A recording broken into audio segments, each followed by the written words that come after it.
I'm just sitting here waiting for this dinar to revalue.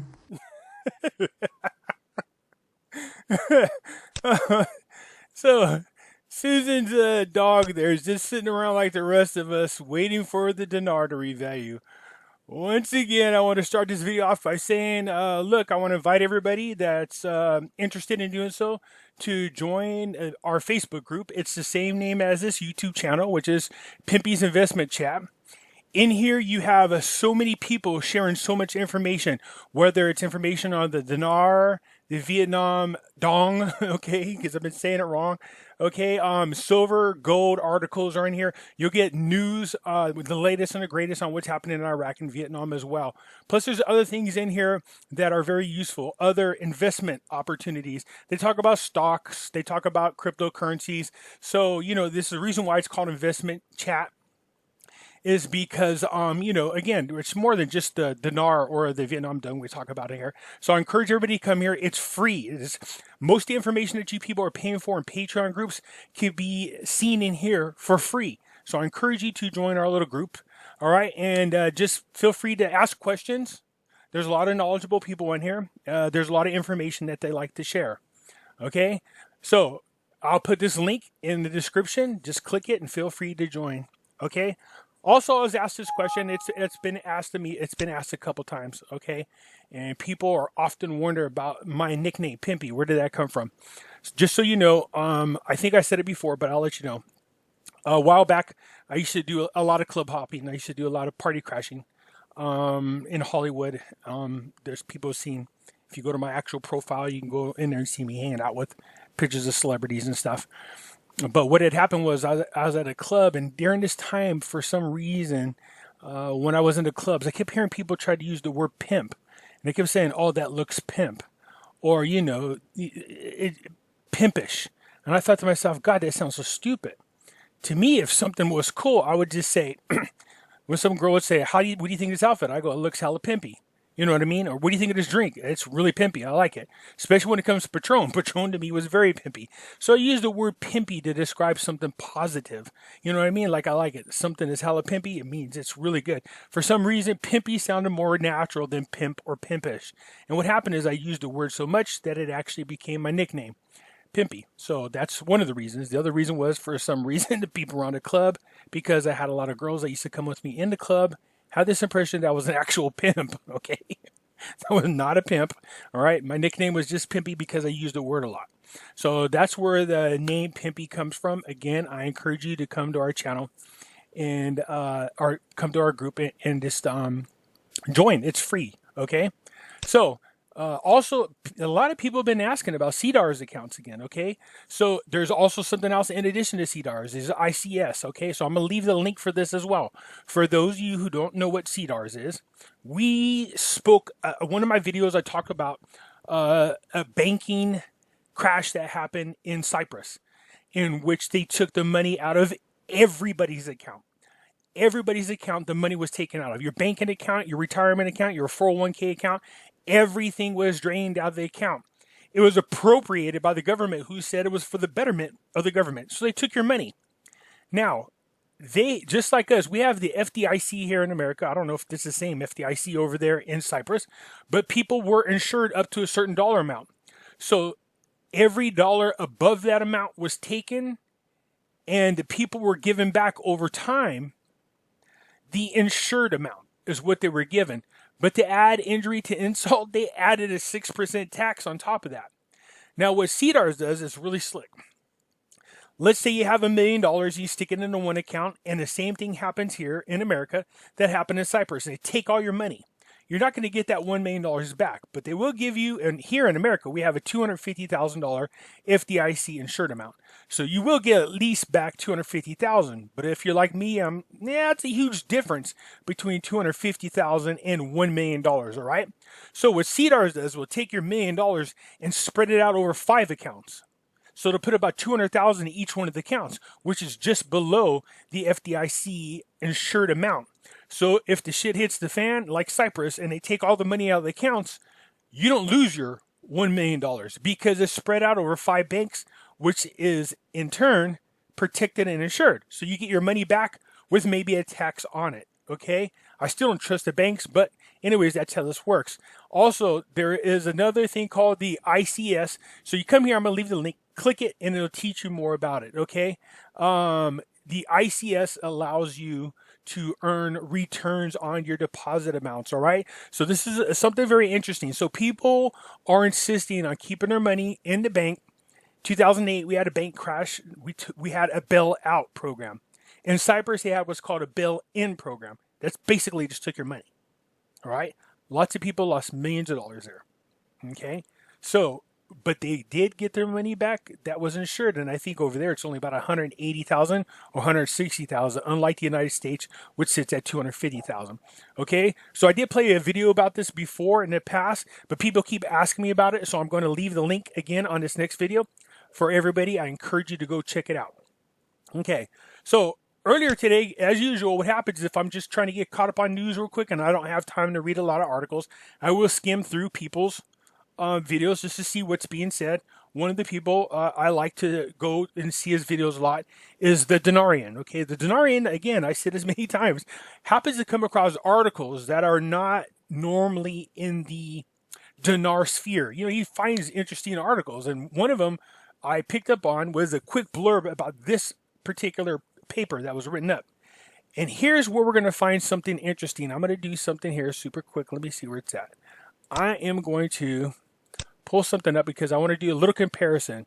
All right, so give me just a second here. There it is, the BTI report. You guys see me go back to this many, many, many times, okay? Because I want to show something in here.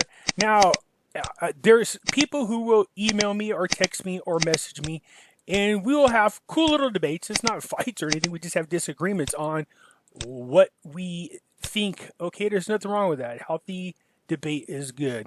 One of these people is InfoSeeker. So InfoSeeker and me have talked about this report, and InfoSeeker has definitely brought up a lot of great points about it.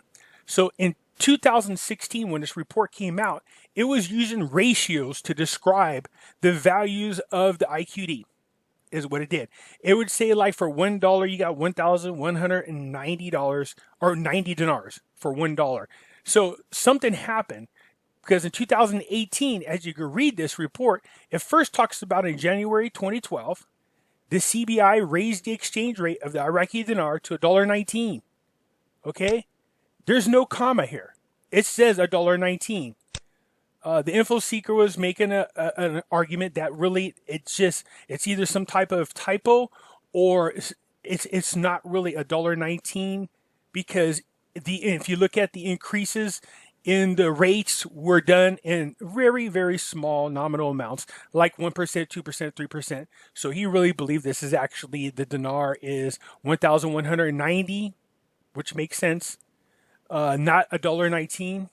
And here it's 1,700 and whatever, because if you just do the percentages based on what we were reading, it made sense. To me, I kept making an argument. No, this is not in ratio. This is actually the rate.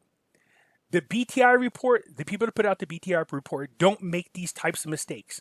Okay, they just don't. So they're saying in January 2012, the rate was $1.19. And then something happened anyways. You fast forward over here, and this is what it says. The dinar remains widely stable and was worth $1.71 in early 2017. See, when the dinar is more valuable than our dollar, we will see this decimal. When it is not more valuable than the dinar or than the dollar, you'll see it as regular digits. And I'm going to show you what I'm talking about. So just keep this in mind, because I'm going to go to this other report that was covered briefly in one of the Dinarian's videos. This article is talking about the appreciation of the Iraqi dinar between the years 2006 and 2008. And it raised some questions. Okay, so I'm going to summarize what a big portion of this was.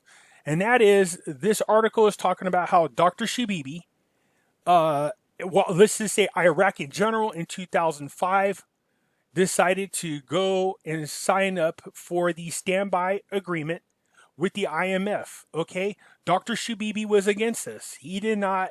He thought that the CBI should remain truly independent of the Iraqi government as well as any other outside influence. So he did not want to sign into this standby agreement. But here's what happened during the same time. They really laid the whammy on these guys. It made it, what is that? You remember the Godfather? I'm going to make you an offer they can't refuse.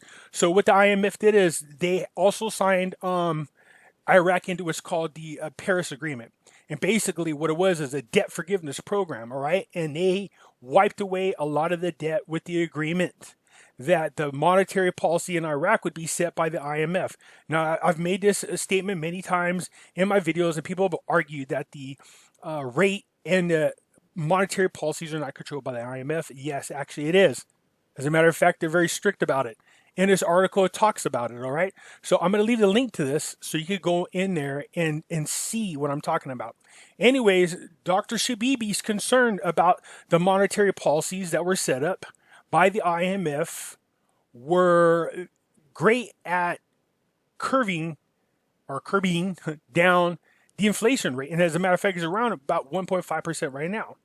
But what it was doing was hurting Iraq from developing economically. In other words, you know, the monetary restriction that they put around them was so tight, it was preventing them from growing internally. So, and it really hurt their import and exports, okay? And let me see if I can show you a brief idea of what I'm talking about here real quick. Okay, because let's see if I got that. Nah, I don't. Okay, so let me give you an idea of what I'm talking about here. Sorry, I thought I had it open earlier, but I didn't. 2 TVs. So here's what is happening that Shabibi was having a problem with. The way they have it set up. I'm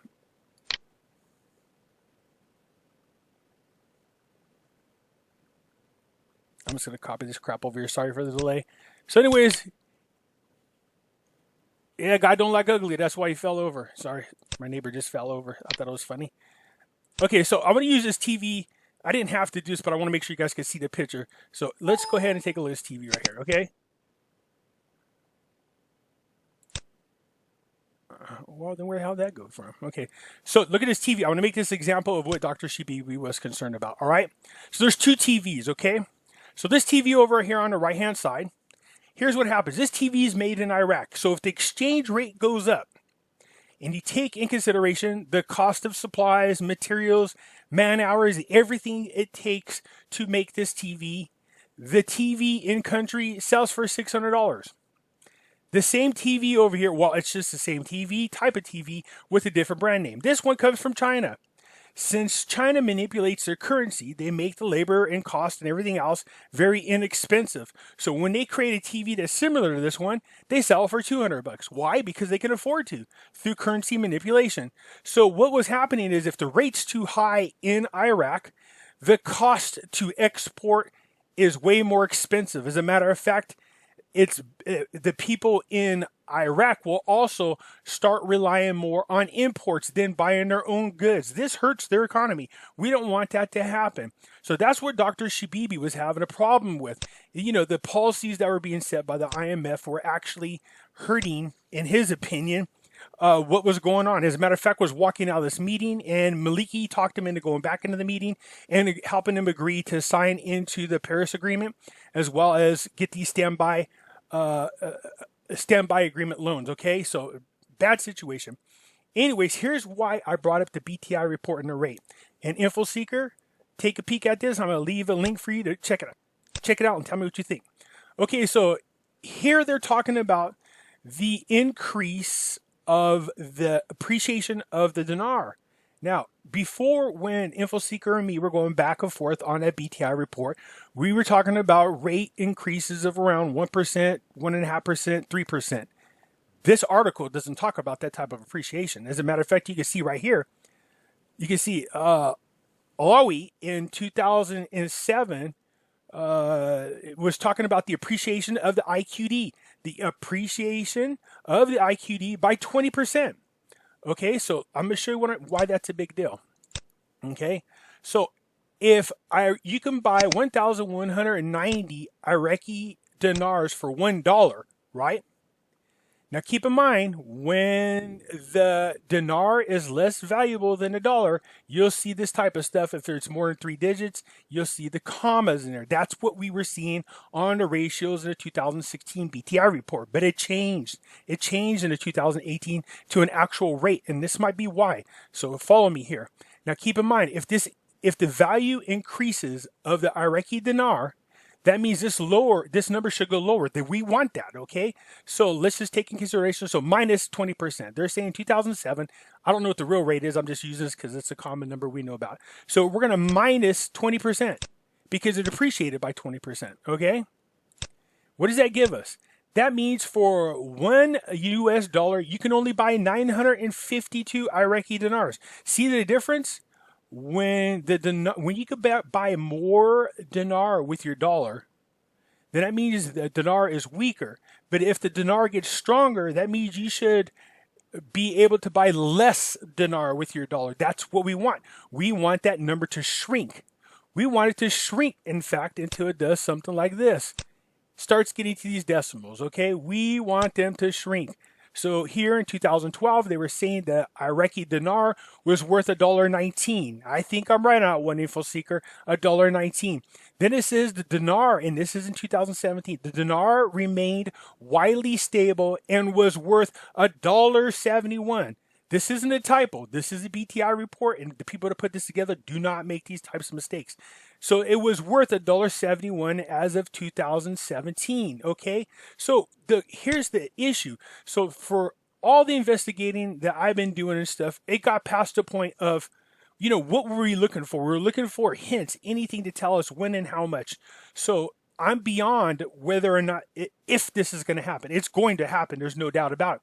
The real question is, when is this going to happen? And what will the rate be? Now, I've said many times, I've read several back and forth articles as well as minutes in which the IMF, along with the CBI, is telling the government of Iraq they want to come out with a rate of $1.34. The Iraqi government wants the old rate back of $3.22, okay? Now, we also did a video where we showed you that there's actually 51 trillion dinars that have been issued by the Central Bank of Iraq. So if you just do the math, what the real question is, how could Iraq possibly come out with either one of those rates? $1.34 or even the rate of $3.22. Where could they get the money to support that type of exchange? So that's the real question. How is that possible? That's the real question. Okay, and if we could get the answer to that, that would be great. Now, I've kicked around a lot of different ideas. I even went down some rabbit holes, just to get people thinking, okay?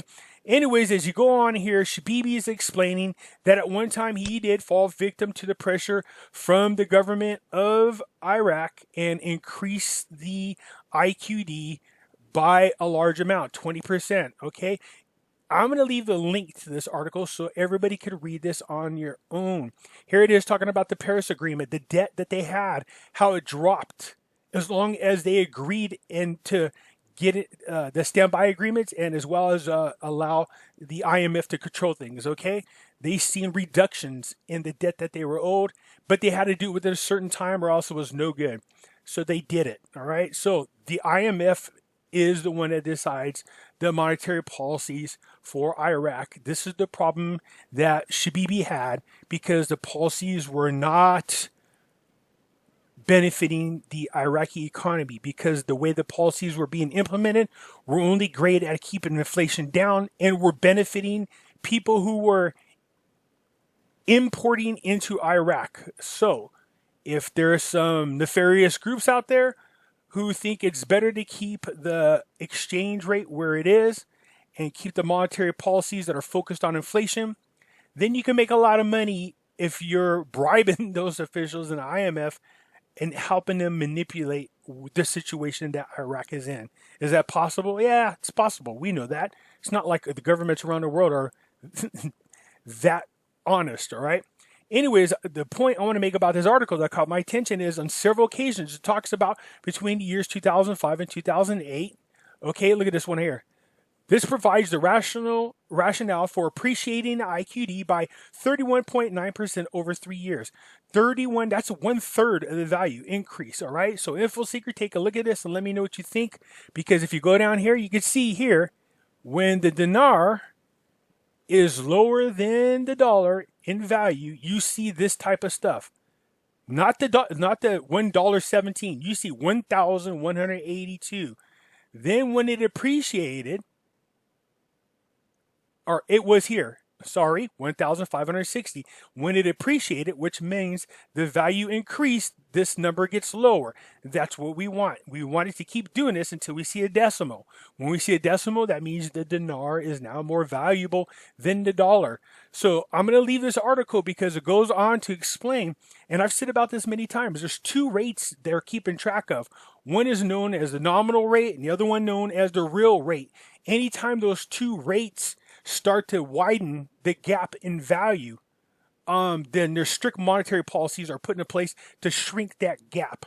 Okay, so this goes on again to explain that the appreciation of the dinar was increasing by not 1%, 2%, 3%, 5%.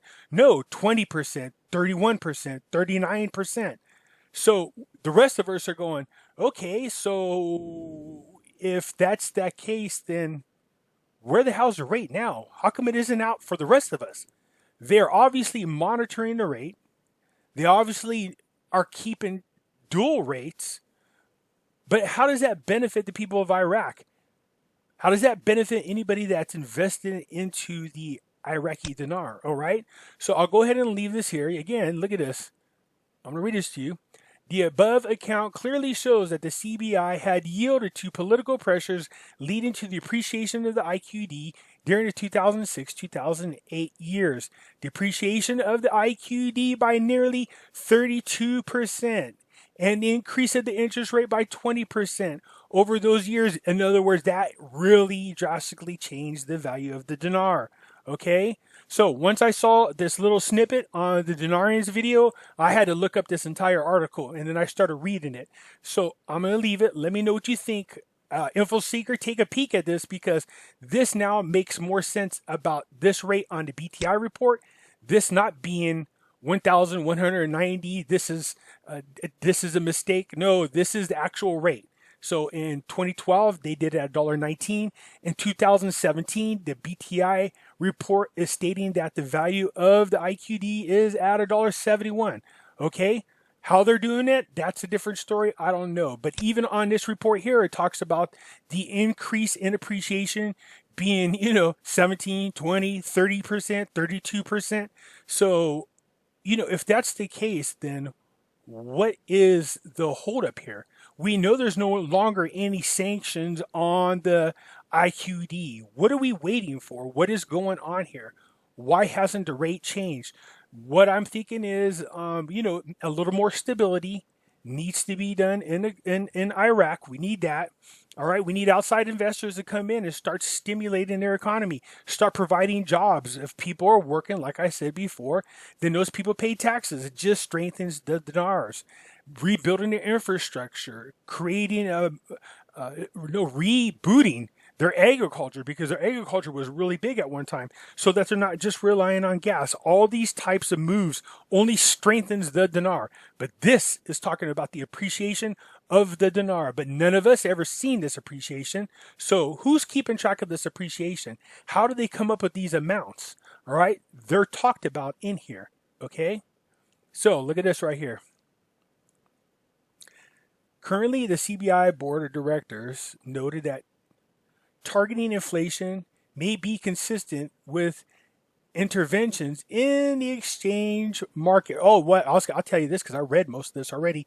I can tell you one of the things that's hurting the value of the IQD is the fact that they keep auctioning off the dollars, their foreign reserves. They need to increase those. Okay, so there's all kinds of great information in here. I'm not going to put it on the video because some of you people need to get in the habit of start doing your own reading and research so you know what to look for. But in here is a lot of answers to what I was talking about. And again, I got this off of the Dinarian was playing a video. There was a snippet about this article, and I went and tracked this article down. Okay, it's very good. It talks about a lot of things we need to know, and it talks about the possible rate somewhere in here. Oop, I don't know where it is. I guess you're gonna have to look. Anyways, okay, so I'm gonna go ahead and post this video right now. I'm going to leave the links for the CDARS. I'm going to leave the links for the Facebook group, and I'm going to leave the links for this article for you people to read. It's not very big. Let me know what you think. All right. Talk to you later. Bye.